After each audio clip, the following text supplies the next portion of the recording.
Bismillahirrahmanirrahim. Assalamualaikum warahmatullahi wabarakatuh. Saya Peri Antoni, dosen pengampu mata kuliah Manajemen Strategik. Saya ditugaskan dari Institut Administrasi dan Kesehatan Sri Setio Marubungo, Fakultas Administrasi, Prodi Ilmu Administrasi Niaga. Rencana pembelajaran semester atau RPS mata kuliah ini ada 3 SKS semester 7. Deskripsi mata kuliahnya. Pada mata kuliah ini, mahasiswa diinformasikan sebuah pengetahuan mengenai manajemen strategi melalui 3 tahapan. Pertama, memformulasikan strategi. Kedua, mengimplementasikan. Ketiga, mengevaluasi strategi. Diharapkan mahasiswa dapat mengimplementasikannya pada kondisi perusahaan yang sebenarnya. Metode perkuliahan, pertama ceramah. Kedua, tugas kelompok melalui presentasi diskusi kelompok atau melalui tanya jawab. Yang kedua, clipping. Yang ketiga, kunjungan ke perusahaan. Kriteria penilaian, absen 15%, perilaku 10%, tugas 20%, UTS 15%, UAS 40%. Metode pengajaran, laptop, Infocus atau PowerPoint. Di dalam materi yang kita ajarkan nanti, itu ada 13 bab. Itu bab pertama yaitu konsep-konsep dasar manajemen strategi. Bab 2 yaitu definisi visi dan misi. Bab 3 analisis SWOT. Bab 4 menentukan tujuan dan sasaran. Bab 5 yaitu strategi generik. Bab 6 yaitu variasi strategi. Bab 7 pembuatan strategi. Bab 8 penerapan rencana bisnis. Bab 9 mengevaluasi dan mengontrol rencana bisnis. Bab 10 strategi global. Bab 11 penggunaan strategi militer dalam bisnis. Bab 12 aplikasi strategi oleh beberapa perusahaan. Bab 13 penggunaan analisa rata-rata. Jadi saya akan menjelaskan isi sari dari buku manajemen strategi. Ada 13 bab. Ya. Yang pertama yaitu konsep-konsep dasar manajemen strategi. Kita tahu apa itu manajemen strategi. Manajemen strategik adalah ilmu yang mempelajari tentang bagaimana pembuatan strategi telah dibuat, mau diapakan, jadi diaplikasi, dipraktekkan, diterapkan. Setelah itu diapakan lagi, diawasi, dikontrol. Sudah dikontrol, diapakan lagi, dievaluasi. Jadi strategi yang kita buat itu sudah berjalan atau belum yang kita buat. Kalau sudah berjalan, maka perusahaan itu berjalan dengan bagus. Itu pertama. Bab 2 yaitu mendefinisikan visi dan misi. Jadi kita sebagai mahasiswa nanti kalau kita terjun ke lapangan, jadi kerja di perusahaan atau di pengusaha, harus tahu visi misi itu apa. Jadi terkadang kita tidak kurang paham. Jadi kita jelaskan sedikit. Ini visi adalah kita harapan. Ya. Kita harapan suatu usaha atau bisnis bagaimana dia akan berjalan dengan baik ke depan. Jadi contoh cita-cita perusahaan atau mungkin kampus kita, kampus Institut Administrasi dan Kesehatan. Jadi visi kita apa? Menjadi perguruan tinggi yang unggul dan bermartabat. Unggul pertama di mana? Di provinsi Jambi. Itu cita-cita harapan kita. Jadi visi kita jadi perguruan tinggi yang unggul dan bermartabat. Terus misinya apa? Misi itu adalah bagaimana untuk mencapai visi tadi. Ya. Jadi kalau misinya jadi yang unggul, apa yang harus dilakukan? Yaitu kita harus memberi pelayanan yang terbaik, harus berkualitas. menyiapkan mungkin dari sisi administrasinya harus bagus, pelayanan yang lainnya juga harus bagus ya. Jadi itu salah satunya itu ya untuk visi dan misi itu bab 2 yang harus dijelaskan oleh bab 2 ya. Terus bab 3 nanti ada kelompok bab 3 ada analisis SWOT. Analisis SWOT itu biasanya yang kita bahas itu mengenai ada 2 lingkungan, internal dan eksternal. Lingkungan internal itu kan S dan I, strength, kekuatan. Apa sih kekuatan perusahaan yang kita miliki? Jelas modalnya harus kuat. Terus apa lagi SDM-nya harus kuat. Ya. Modal SDM sudah kuat, berarti pelayanannya harus bagus. Itu kekuatan. Kelemahannya apa? Bisa dimodal juga. Ya mungkin sepanjang perjalanan modalnya berkurang. Mungkin masalah pandemi ini modal jadi berkurang, pinjaman susah. Ya. Itu kelemahannya bisa juga dari mana? Dari pelayanan, mungkin dari sekian banyak karyawannya ada yang mungkin kurang bagus dinilainya. Itulah tugas dari atasan atau manajer suatu perusahaan akan membina mungkin di mana kelemahan itu bisa diatasi. Itu internal. Eksternal, peluang dan ancaman. Kalau kita berbisnis, kita melihat dulu peluangnya di pasar. Peluangnya di mana kita lihat? Kalau kita lihat peluang itu biasanya di suatu tempat belum utamanya kita tadi ada usaha kafe, gitu. Usaha kafe ini yang kalau kita lihat di tempat lain pelanggan kita banyak di mana sih? Pemain di suatu daerah kita sekarang berada di Kabupaten Bungo. Sedangkan pelanggan kita banyak yang dari Kabupaten Tebo. Otomatis peluang kita membuka cabang ini di Tebo. Itu peluang. Terus ancaman gimana? Ancaman itu datangnya dari saya sendiri di KPKP ini berbeda. Apa yang harus kita lakukan menghadapi ancaman itu? Yang penting pelayanan kita harus bagus. SDM kita harus kuat, modal kita mungkin dicari lebih kuat lagi, pinjaman atau apa itu ya. Itu analisis SWOT. Bab 3. Bab 4 yaitu menentukan tujuan dan sasaran. Tujuan kita beri perusahaan apa? Jelas mencari laba, ya. Apalagi memberi kepuasan kepada konsumen atau pelanggan. Sasaran kita siapa? Menengah ke bawah, menengah ke atas. Kalau KPI kan seluruh ya, seluruh kalangan ya. Mungkin kaum remaja ya. Jadi itu bab 4, nanti tugas bab 4 ya. Bab 5 yaitu strategi genering. Ini ada beberapa strategi genering, itu salah satunya yang kita lihat di situ itu strategi penuntutan. Apa yang harus ditunjukkan? Ya. Kalau perusahaan itu sudah mengalami bermasalah seperti pandemi sekarang ini, berarti yang ditunjukkan mungkin biaya-biaya yang dikeluarkan. Mungkin kalau dibuka cabang dan 3 cabang, mungkin dijadikan 2 cabang supaya efisiensi dia ya. Itu strategi genering. Variasi strategi itu ada 14. Salah satunya yaitu likuidasi.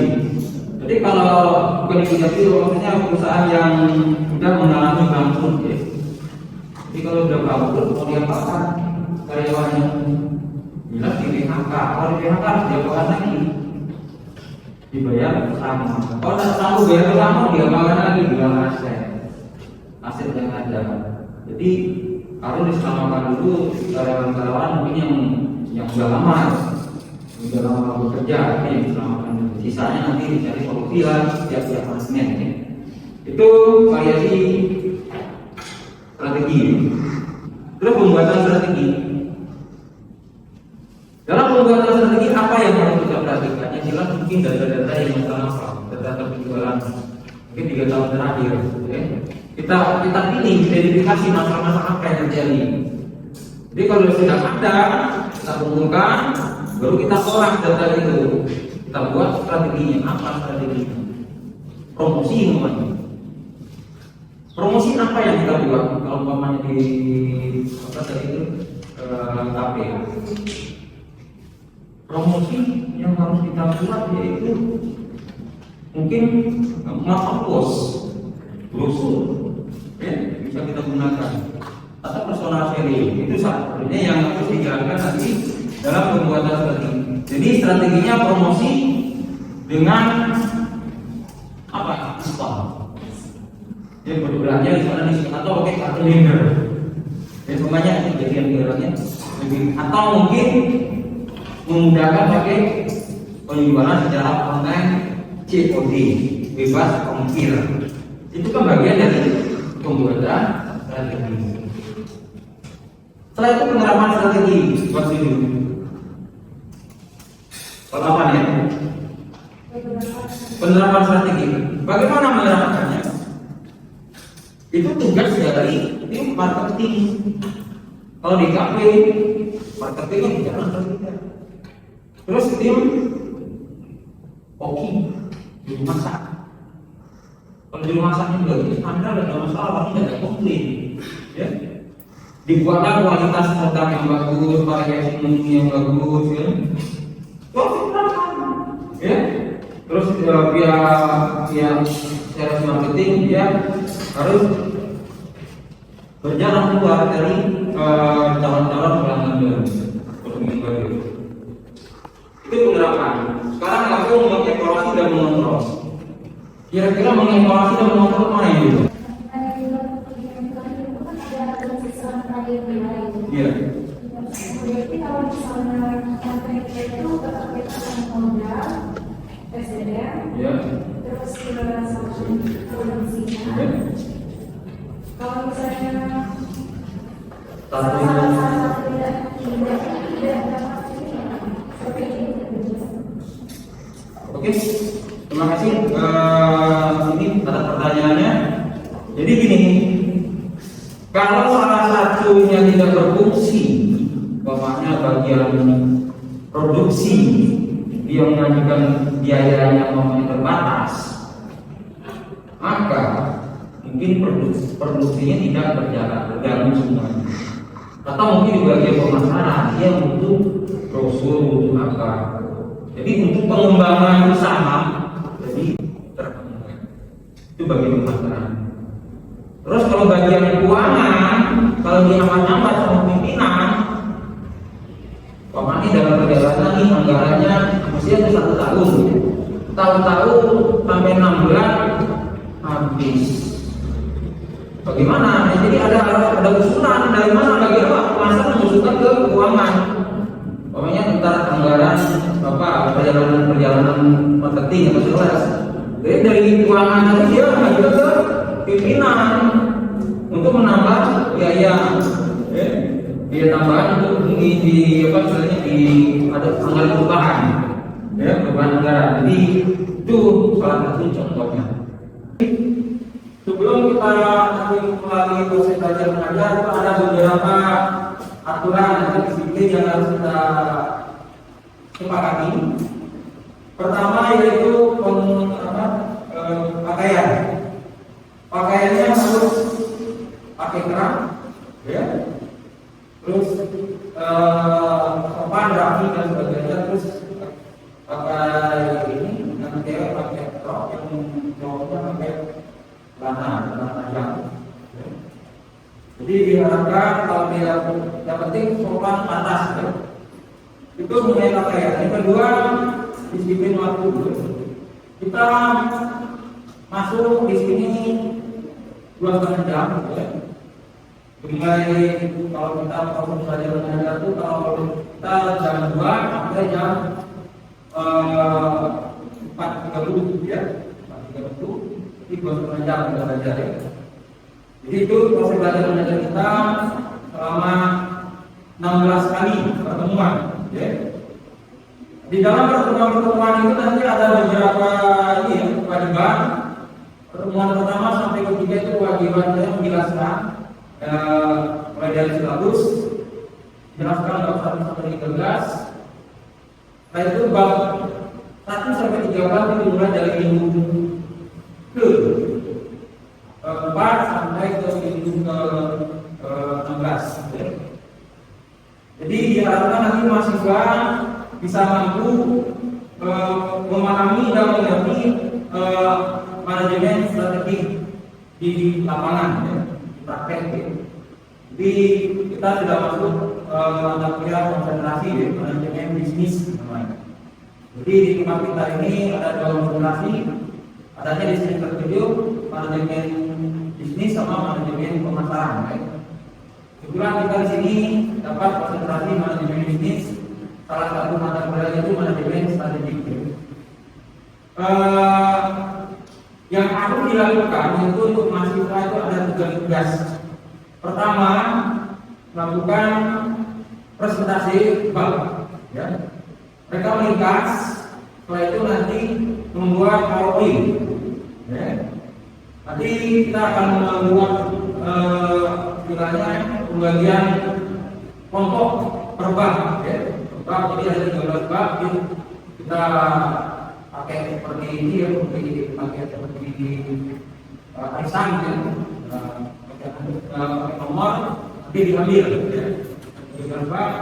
Jadi tidak memilih-milih sama nanti langsung nanti orang itu dapat berapa ya. Tidak, maksudnya tidak memilih si A harus dapat satu atau tiga. Jadi tidak disepakati kita harus adil ya. Itu tugas pertama itu presentasi. Kemudian dari tempat tugas kedua yaitu buat meeting. Ya. Meeting itu kita ambil dari koran-koran majalah yang ada di Provinsi Jambi. Ya. Provinsi Jambi mengenai disesuaikan dengan bank yang didapatkan. Ya. Kemarin itu mengenai analisis SWOT. Analisis SWOT jadi dia akan mengkaji tentang persoalan kelemahan dan ancaman yang ada di orang itu, tentang perusahaan itu, apa yang terjadi di perusahaan itu. Ya. Itu untuk tugas kedua. Tugas ketiga itu kunjungan ke perusahaan atau ke perusahaan BKR, koperasi atau lembaga-lembaga lainnya, atau bank juga boleh. Ya. Jadi di situ nanti mahasiswa diharapkan bisa mengerti, memahami teori yang didapatkan tadi, kami didapatkan tadi dipraktekkan. Dibuat laporan sesuai dengan bab yang didapatkan. Namanya analisis SWOT. Dia ke perusahaan itu, umpamanya perusahaan jasa, jasa Shopee. Nanti dia akan melihat kekuatannya apa jasa Shopee. Umpamanya di situ mungkin pengantaran tepat waktu, ya. Itu kan Shopee ya, sementara terus biayanya murah, nanti terus COD ya. Nah itu tugas ongkir dan sebagainya, itu salah satu contoh. Itu tugas kunjungan ke perusahaan. Jadi ada 3 tugas yang harus dilakukan. Setelah itu nanti yang paling agak berat meringkas. Bab 1 sampai bab 13 itu tulisan tangan. Ya. Tulisan tangan ini nanti dikumpulkan di minggu ke-14. Termasuk tugas tadi kepiting sama kunjungan tulisan dikumpulkan di minggu ke-14. Jadi ada waktu, tidak waktu ya. Tapi mahasiswa itu bisa mengerti paham makna dari manajemen strategi. Jadi sepanjang perjalanan nanti setelah kita nanti presentasi itu diadakan tanya jawab. Ya. Setelah terjadi tanya jawab, nanti mahasiswa yang ikut nanti akan mencoba memaparkan apa yang kemarin di paparan di depan tadi. Ya. Intisarinya apa? Ya. Semakin banyak minggu yang kita hadapi, makanya kita minggu ke-4 itu bab kasus kedua, minggu ke-6 namanya kita sampai bab 7. Berarti mahasiswa itu harus mampu menjelaskan bab 1 sampai bab 7. Ya. Jadi itu tugas-tugas yang harus dijalankan terhadap mahasiswa supaya mereka mengerti visi intisari dari manajemen strategi. Kira-kira mengenai tugas ada yang ditanyakan? Ada yang ditanyakan?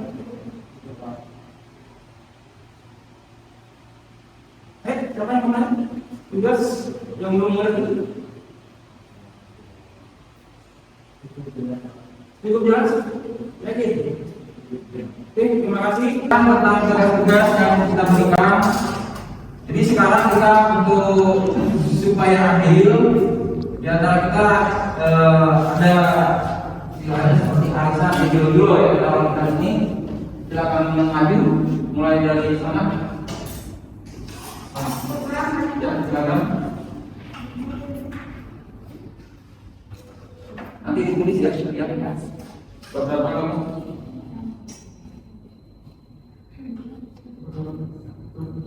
Bab 6, ya, bab 6 silakan. Ya, silakan.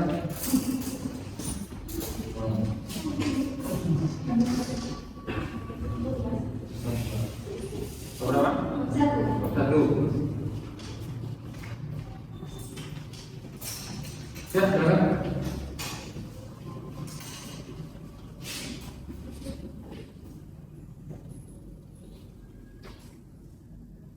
Berapa? Bab 2. Ya, silakan.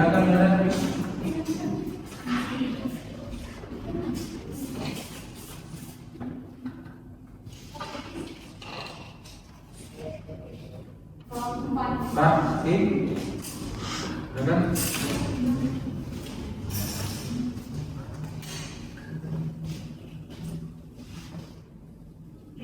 Lima.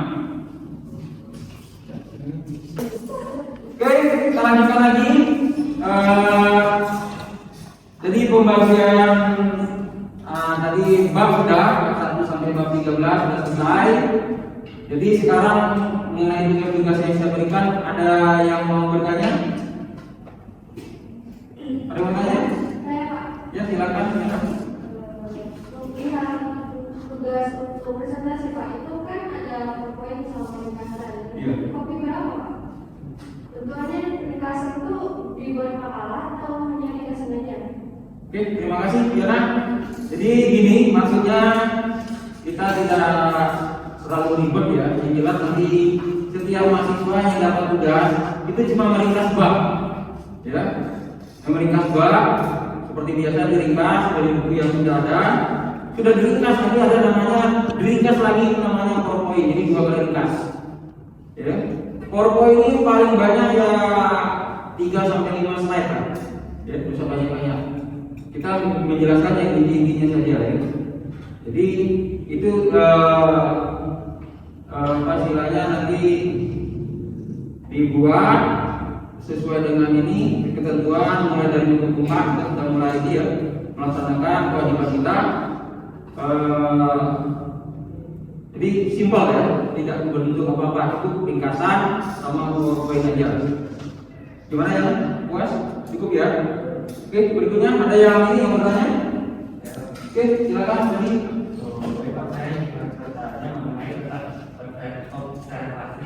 Ke perusahaan Pak, Ya. melakukannya secara tertulis atau dalam bentuk video. Oke, terima kasih tadi.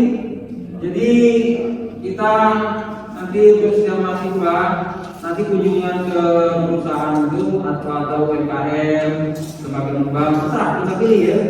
Yang mana kita dapat? Kadang-kadang kita susah ya masuk ke akses ya, yang gampang.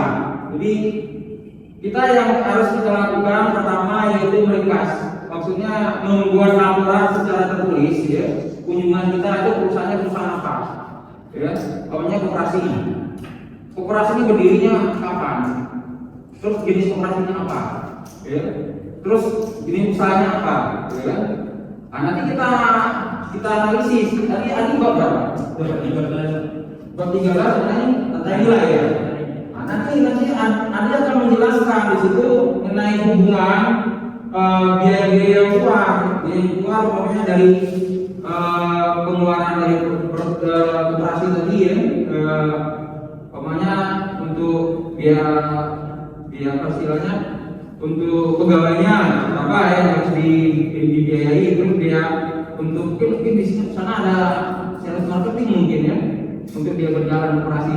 Mungkin di sana mungkin jenis operasinya apa, kalau dia simpan pinjam mungkin tidak terlalu ribet, kalau dia buka usaha toko apa lain-lain, nah itu panjang lagi cerita. Itu yang dibuat itu intinya secara tertulis, tidak video.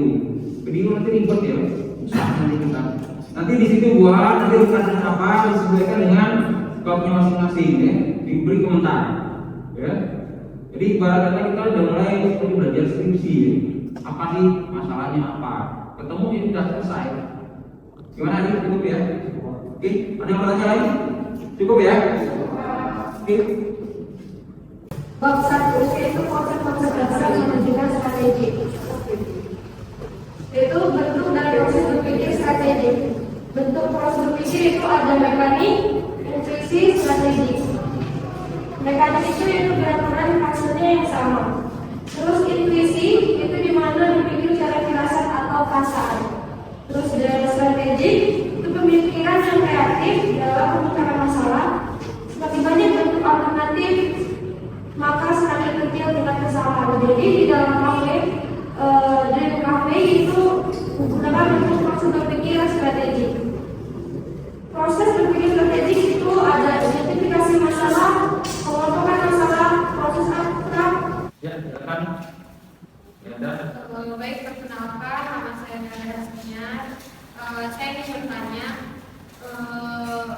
jelaskan perbedaan strategik dan taktik dalam penerapan di bisnis kafe tersebut. Terima kasih. Baiklah, saya Febrita ingin bertanya di tingkatan dalam manajemen strategi. Tolong jelaskan tingkatan manajemen strategi di dalam struktur kafe Anda. Terima kasih. Terima kasih pertanyaan. Baiklah, saya menjawab pertanyaan dari Kak Weda, yaitu perbedaan strategi dengan taktik. Yaitu kalau strategi itu apa yang harus kita kerjakan dan mengerjakan sesuatu yang benar. Sedangkan untuk taktik itu bagaimana mengerjakannya dan mengerjakan sesuai dengan benar. Kayak contoh di kafe Dream, yaitu strategi itu meningkatkan pemasaran atau marketing untuk menarik banyak pelanggan. Sedangkan taktiknya itu konsep kafe unik dan nyaman, menambahkan menu dan promo dan diskon. Kalau taktik itu dia jangkanya pendek, sedangkan untuk strategi itu panjang. Gimana Kak Nanda? Terima kasih. Baiklah, saya punya pertanyaan selanjutnya yaitu dari Kak Anissa. Jelaskan tentang tingkat dalam manajemen strategi, yaitu ada strategi korporat, strategi bisnis, dan strategi fungsional. Itu strategi korporat itu terdiri dari beberapa bisnis unit. Yang kedua strategi bisnis yaitu terdiri dari satu bisnis unit, dan strategi fungsional yang terdiri dari unit pendukung. Sedangkan di Green Cafe yaitu pada tingkatan strategi korporat yaitu pemilik kafe, strategi bisnis yaitu manajer kafe, dan terakhir strategi fungsional yaitu orang kafe. Gimana Pak Musa? Terima kasih dan manajemen strategi. Jadi konsepnya manajemen strategi ini ada ilmu yang mempelajari tentang pembuatan strategi. Strategi sudah dibuat baru diterapkan. Sudah diterapkan baru dievaluasi atau dikontrol. Ya. Jadi ketiga poin inilah yang nanti yang akan kita kupas untuk bab-bab selanjutnya. Ya. Jadi konsepnya bagaimana pembuatan strategi, bagaimana penerapan strategi, bagaimana kita mengevaluasi hasil pembuatan strategi, dan bagaimana kita mengontrolnya. Nah, itu yang akan kita bahas ke depan untuk bab-bab berikutnya. Ya. Mungkin ada yang mau ditanyakan mengenai bab 1. Cukup jelas ya? Oke, terima kasih. Hari ini saya kira cukup. Terima kasih. Assalamualaikum warahmatullahi wabarakatuh.